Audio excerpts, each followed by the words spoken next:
I walked through that front door, I knew I had either made the best decision of my life or the worst mistake imaginable. Victoria Harrington's face twisted into something between a smile and a grimace, like she'd just bitten into a lemon while trying to pose for a photograph. Her eyes traveled down my simple black dress, my modest flats, my drugstore earrings, and I watched her mentally calculate my net worth and find me completely worthless. She leaned toward her son, my fiancé Daniel, and whispered something she thought I couldn't hear. But I heard every single word. She said I looked like the caterer who wandered in through the service entrance. And that's when I knew this dinner was going to be very, very interesting. Because here's the thing Victoria Harrington didn't know about me. I make $42,000 a month. I own property in 2 states. And I was about to give her precious family the test of a lifetime, a test they were going to fail in the most spectacular way possible. So yes, this is the story. But here's what makes this different from every other story you've heard. I'm not just gonna tell you what happened. I'm gonna break down exactly why people like Victoria do what they do, the psychology behind every manipulation tactic they used, and how I saw through all of it before they even knew what hit them. That's what we do on this channel. We take real stories from real people and we go deeper. We look at the patterns, the red flags, the mind games that most people miss until it's too late. If that sounds like your thing, hit subscribe real quick so you don't miss what's coming. Trust me, by the end of this one, you're gonna want to stick around. My name is Diane Mitchell. I'm 38 years old, and for 14 months, I kept a secret from the man I was supposed to marry. Not a small secret like eating the last slice of pizza and blaming it on the dog. Not a medium secret like the fact that I still sleep with a stuffed animal from childhood. Ha ha ha, don't judge me. No, my secret was that I'm a senior financial systems architect at one of the biggest consulting firms in Chicago. I've been building enterprise software since I was 19, sold my first startup at 26, and have been climbing ever since. I hold 2 patents. I've keynoted at international conferences. I have stock options that would make your accountant do a double take and ask if there's been some kind of mistake. And Daniel? Daniel thought I was a bookkeeper who could barely make rent. Now here's the thing, I never actually lied to him. When we met at a coffee shop 14 months ago, he asked what I did, and I said I worked with numbers. He nodded like he understood and asked if I handled payroll for a small business or something. I smiled and said something vague about supporting the team. He filled in the blanks himself, and I just never corrected him. Why would I do something like that? Why would I let the man I was dating, the man I was falling for, believe I was struggling financially when I could have bought his car 10 times over? Because my grandmother taught me something a long time ago, something that changed the entire way I see people. She raised me after my parents died in a car accident when I was 9. Lived in a modest house in Minneapolis, drove an older car, shopped at Target, wore simple clothes, never anything flashy. She taught me to cook simple meals, to appreciate the little things, and to never ever judge my worth by the number in my bank account. What I didn't know until she passed when I was 27 was that my grandmother was worth over $4 million. She'd built a small chain of laundromats back in the 80s, invested wisely, and chose to live simply because she believed character mattered more than appearance. She left me everything. Along with a letter that I still keep in my nightstand to this day. In that letter, she wrote something I've never forgotten.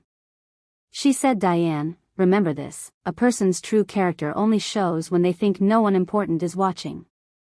When they believe you have nothing to offer them, when they think you're beneath their notice, that's when you see who they really are. That's when the mask comes off." And you know what? Psychologists actually have a name for this. It's called the waiter test, and it was popularized by CEOs and executives who use it when hiring. The idea is simple. You take a job candidate out to lunch and you watch how they treat the server. Not how they treat you, because of course they're going to be polite to you, you're the one with the power. You watch how they treat the person who can't do anything for them. Because that behavior, that's the real person. That's who they are when they think it doesn't matter. So when Daniel invited me to dinner at his parents' estate outside Boston, when he hinted that this might be the night things got serious between us, when he mentioned that his mother was very particular about first impressions, I made a decision. I would give the Harrington family my grandmother's test. I would show up as the simple, unassuming woman they expected to see. I would wear modest clothes and drive my old car and speak humbly about my circumstances. And I would watch. I would watch how they treated someone they thought couldn't help them, someone they thought had nothing to offer, someone they believed was beneath them. Because that would tell me everything I needed to know about the family I was considering marrying into. The Harrington estate was exactly what I expected and somehow still managed to surprise me with its sheer excess. The driveway alone was longer than some streets I've lived on. The gates were wrought iron with gold accents, because apparently regular iron wasn't pretentious enough for these people. The lawn was manicured with the kind of precision that suggested someone actually measured each blade of grass with a ruler. As I drove my 11-year-old Honda CR-V up that pristine driveway, past the fountains and the perfectly trimmed hedges, I caught a glimpse of myself in the rearview mirror. Simple makeup, hair pulled back in a low ponytail, my grandmother's small gold studs in my ears, the only jewelry I wore. I looked exactly like someone who didn't belong there. Perfect. Daniel met me at the door with a kiss that felt slightly performative, like he was doing it for an audience. His eyes flicked to my dress, my shoes, my lack of accessories, and I saw something in his expression that I had never noticed before. Embarrassment. He was embarrassed by how I looked. I filed that observation away for later, but let me tell you, it stung more than I expected it to. Inside, the house was a monument to new money trying desperately to look like old money. Crystal chandeliers hung from every ceiling.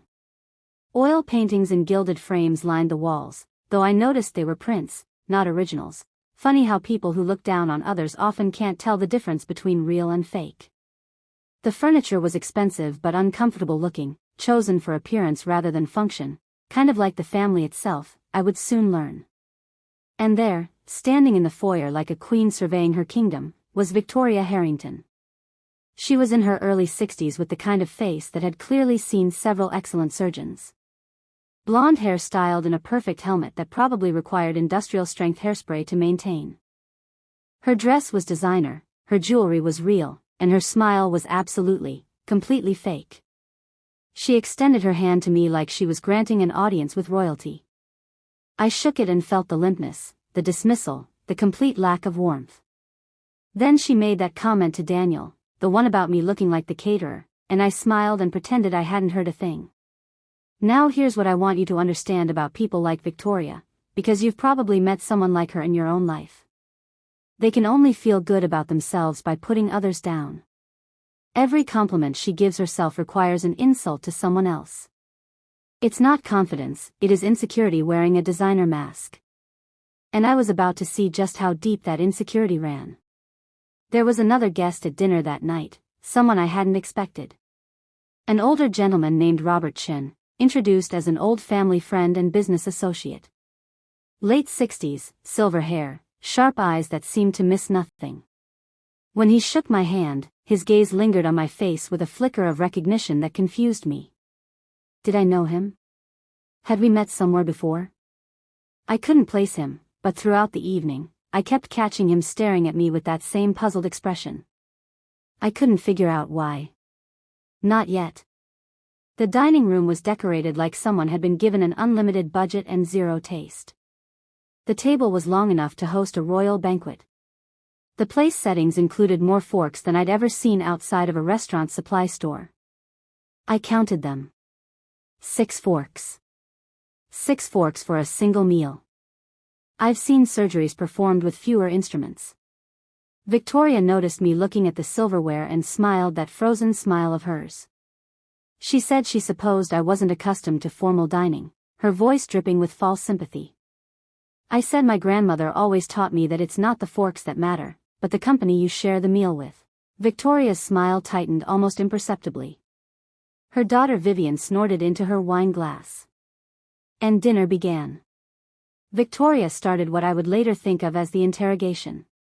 Where did I grow up? A small town in Wisconsin, which was true. What about my family? My grandmother raised me, also true. What did my parents do? They passed when I was young. Victoria made a sound that was supposed to be sympathetic but came out sounding like a drain unclogging. She said how difficult that must have been, growing up without proper guidance. I said my grandmother provided all the guidance I ever needed. And that's when Vivian decided to bring up Melissa. Melissa. The name dropped into the conversation like a stone into still water, sending ripples across the table. Vivian said it so casually, like she was mentioning the weather or commenting on the soup. She said she'd run into Melissa last week, that she was doing wonderfully, that her family's import business was absolutely thriving. I watched Daniel's face carefully. Something flickered there, quickly hidden. Guilt? Nervousness? It was gone before I could identify it, but I saw it. Victoria picked up the thread with the enthusiasm of someone who had been waiting for exactly this opportunity. She said Melissa had always been such a lovely girl, so accomplished, so well suited to their family's lifestyle. She had been Daniel's girlfriend for 4 years, did I know that? I said I didn't. Victoria smiled, and it wasn't a nice smile. She said it was such a shame when they parted ways. Everyone had expected them to end up together. Melissa's family owned an automotive parts import company that would have been such a perfect match for the Harrington dealerships. The implication was crystal clear. Melissa had been the right choice. I was not. Now here's what Victoria was doing, and I want you to recognize this pattern because it happens all the time in toxic family dynamics. It's called triangulation. You bring a third person into the relationship dynamic to create insecurity, jealousy, and competition. It's manipulation 101, straight out of the narcissist's playbook. Victoria wasn't just reminiscing about the good old days. She was sending me a message. You're not good enough. Someone better is waiting in the wings. Know your place. I looked around the dining room and noticed for the first time that there were photographs on the wall behind me. Family moments, Christmases, birthdays, graduations. And in at least 5 of those photographs, a beautiful auburn-haired woman stood next to Daniel, her arm linked through his, her smile radiant. Melissa. Victoria followed my gaze and said nothing, but her satisfaction was almost palpable. I turned back to the table and smiled. I said she sounded like a remarkable woman. This was clearly not the response they expected. Vivian blinked, momentarily thrown off balance. Victoria recovered first. She hoped I wouldn't feel too out of place in their world, given my more modest background. I asked what she meant by modest. Victoria's smile grew teeth. She said she understood that not everyone was born into certain advantages. Some people had to work ordinary jobs and live ordinary lives. There was no shame in being common. Common. She called me common. I felt something shift inside me, but I kept my expression neutral. I had come here to learn the truth about these people, and the truth was becoming very clear indeed. After dessert, Victoria announced that we would have coffee in the sitting room. The men drifted toward the windows to discuss business while Vivian excused herself to make a phone call. Victoria said she needed to speak with the housekeeper about something and would join us in a moment. This left me alone with my thoughts and a perfect opportunity. I excused myself to find the bathroom. Daniel pointed me toward the back of the house, down a long hallway lined with more pretentious artwork. I walked slowly, taking in the details. The house was impressive from a purely financial standpoint, but it felt cold, empty, like a museum that no one actually lived in. As I walked past a partially open door, I heard voices. Victoria's voice, and Vivian's. I stopped.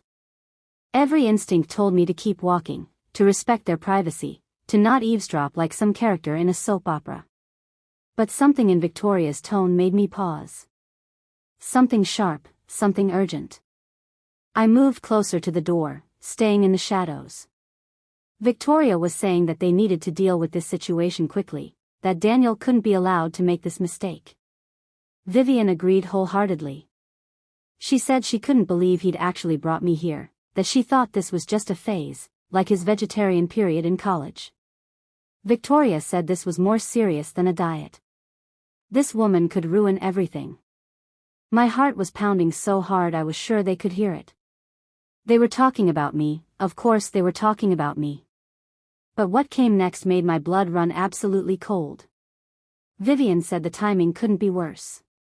She said they needed the merger with the Castellano family to go through, and Daniel needed to be with Melissa for that to happen. Castellano. That was Melissa's family name, the automotive parts importers. Victoria agreed, her voice tight with stress. She said the dealerships were in trouble, serious trouble. They needed the Castellano partnership to survive the next fiscal year. I felt the floor shift beneath me.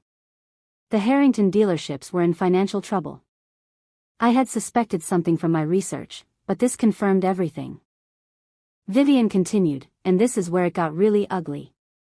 She said Daniel was supposed to keep Melissa interested while they worked out the details of the merger. That was the plan.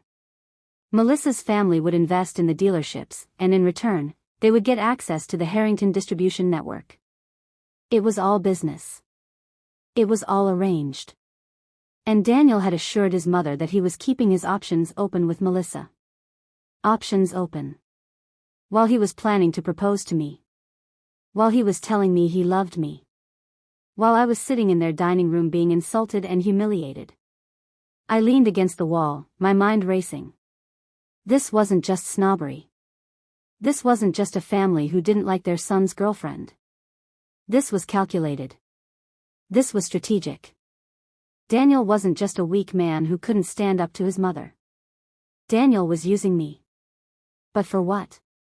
Why keep me around if Melissa was always the plan? Vivian answered my unspoken question. She said Daniel was such a fool.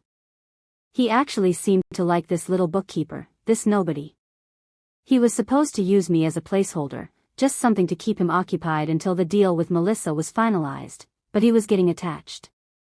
A placeholder. That's what I was to them. A distraction, a time filler, someone to keep Daniel busy while the family worked out their real plans behind closed doors. Now I want you to understand what was happening here, because this is textbook narcissistic behavior. It's part of a pattern that researchers have identified in toxic relationships. First comes idealization, where they put you on a pedestal and make you feel special. Then comes devaluation, where they reduce you to nothing, an object, a tool, something to be used and discarded. To the Harringtons, I was never a person with feelings and dreams and value. I was a prop in their business strategy. A warm body to keep their son distracted while they arranged his real future. Victoria said they would handle it. They would make the engagement announcement tonight, get Daniel publicly committed to me, and then find a way to break us up before the wedding. Once they had Melissa secured, they would discover some terrible secret about me that would justify ending the engagement. Vivian asked what terrible secret. Victoria laughed, actually laughed, and said they would invent one if necessary. I stood in that hallway, frozen, listening to two women plan the destruction of my relationship like they were planning a dinner party menu. Then Vivian said something that made everything even worse. She said at least the girl was too stupid to suspect anything. Daniel had picked well in that regard. She was naive, trusting, probably just grateful that someone like Daniel had even noticed her at all. They thought I was stupid. They thought I was naive. They thought I was so desperate for love that I would accept whatever crumbs they threw my way. They had absolutely no idea who they were dealing with. I found the bathroom, splashed cold water on my face, and looked at myself in the mirror. The woman looking back at me was not broken. She was not devastated. She was thinking. I could confront them right now. I could walk out there and tell everyone exactly what I'd heard. I could create a scene, expose their plans, and leave this house forever.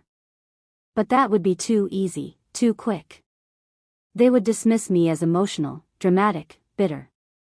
They would tell themselves that I was just proving their point about me being common and unstable. No. If I was going to respond to this betrayal, would do it my way, on my terms, with a plan they would never see coming. My grandmother had taught me many things, but one lesson stood above all others. She said when someone underestimates you, they've given you a gift. The gift of surprise. Victoria and Vivian had just given me the greatest gift of all. They had no idea what I was capable of.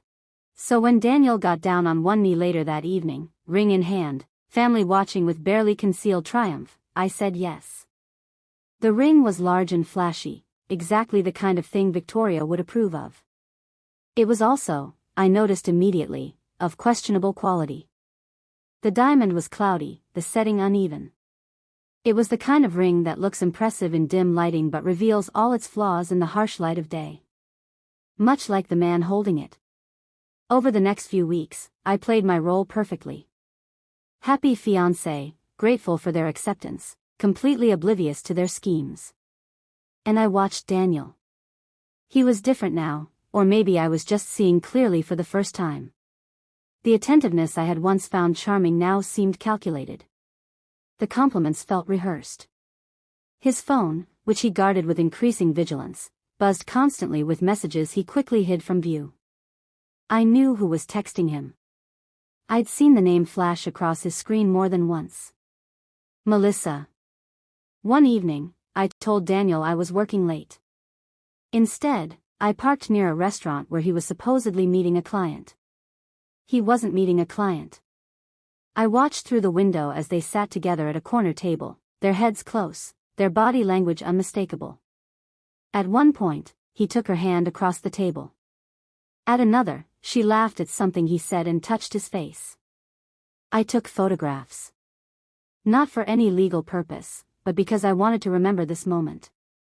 I wanted to remember exactly who Daniel Harrington really was. Here's what I want you to understand about why so many people stay in situations like this, even when the evidence is right in front of them. There's a phenomenon psychologists call cognitive dissonance. When reality conflicts with what we want to believe, our brains literally struggle to process it. We make excuses, we rationalize, we convince ourselves we're seeing things wrong. That's why so many people stay in bad relationships.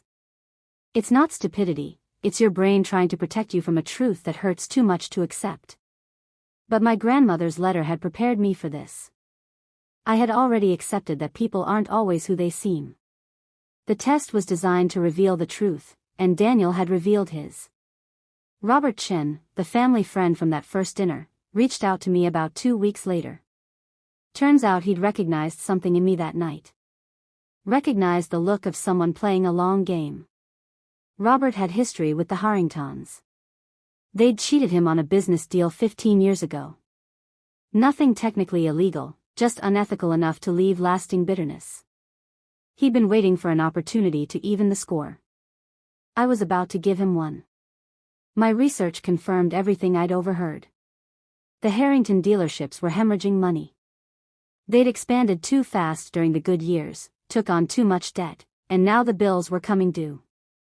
Their main franchise agreement was up for renewal, and the manufacturer was looking at other options. But that wasn't all. As I dug deeper, I found something else, something the Harringtons probably thought was hidden forever. Vivian had been embezzling from the family business for years. The amounts were small at first, hidden in expense reports and petty cash accounts. But over time, they added up to hundreds of thousands of dollars, all siphoned off to fund her lifestyle while the company struggled. In families like the Harringtons, everyone has an assigned role. The golden child who can do no wrong, the scapegoat who gets blamed for everything, the enabler who keeps the dysfunction running. They protect the family image at all costs, even when that image is built entirely on lies. Victoria was the matriarch, controlling everything from behind her frozen smile. Daniel was the golden child, never held accountable for anything. Vivian was enabled, her theft ignored because exposing it would damage the precious family reputation. And me? I was supposed to be the scapegoat. The disposable outsider they would blame when things went wrong.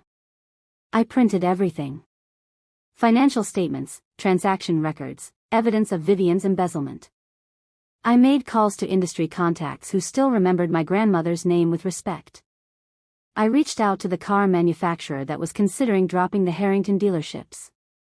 They were very interested in what I had to share.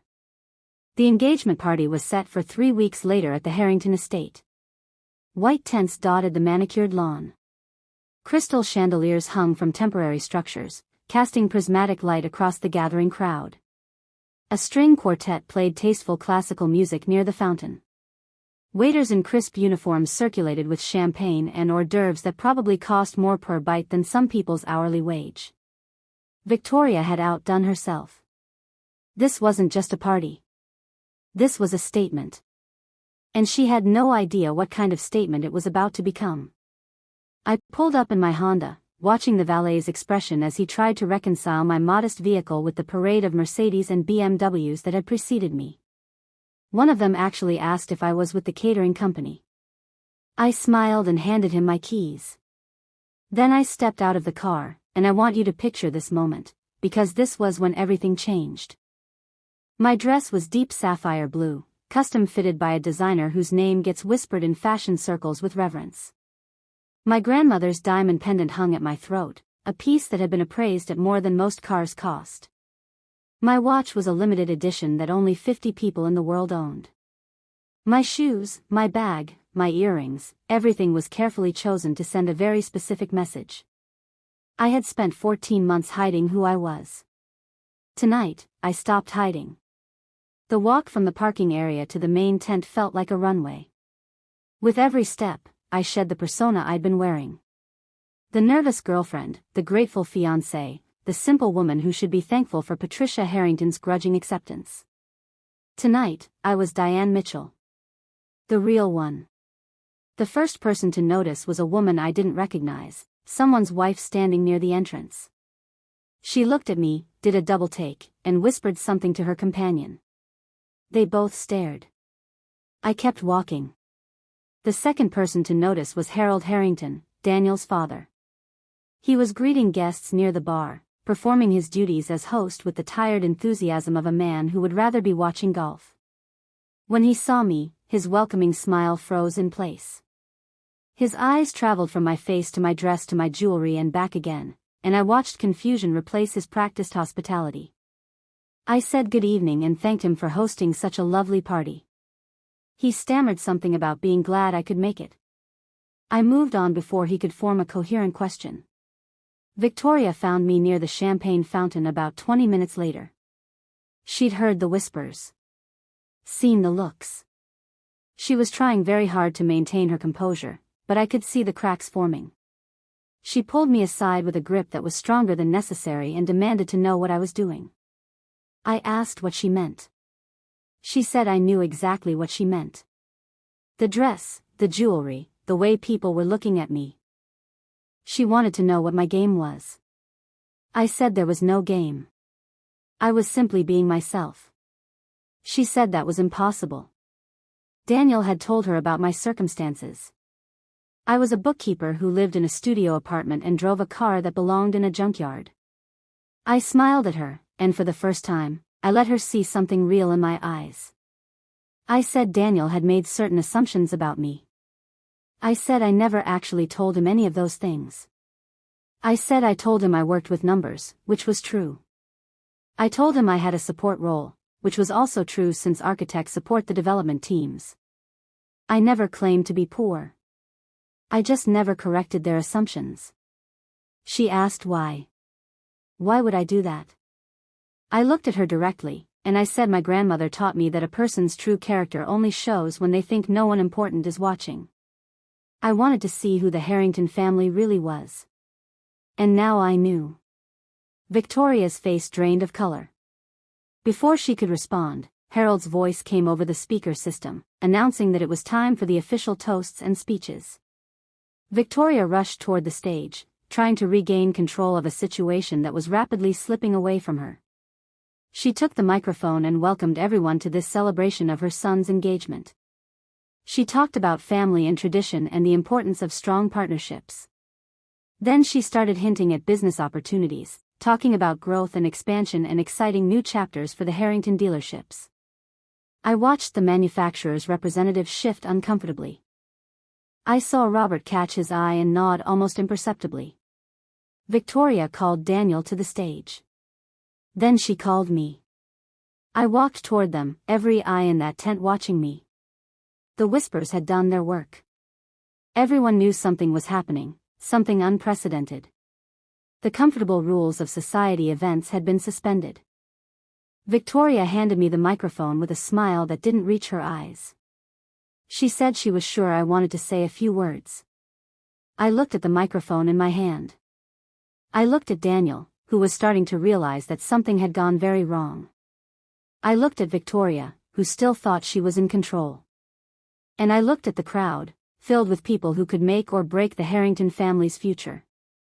I said yes, I did want to say a few words. I said I wanted to thank Victoria for the warm welcome she'd given me over these past months. I said I wanted to acknowledge the Harrington family for showing me exactly who they were. Victoria's smile flickered. I said when I first came to this house, I made a decision. I decided to let the Harringtons see a simple version of me. A woman without expensive clothes or impressive credentials. A woman they might consider beneath their notice. I wanted to see how they would treat someone they thought couldn't help them, someone they thought had nothing to offer, someone they thought was, in Victoria's own words, common. The tent went absolutely silent. I described the first dinner. The passive-aggressive comments. The comparisons to Melissa. The whispered insults Victoria thought I couldn't hear. Being called the help. Being called common.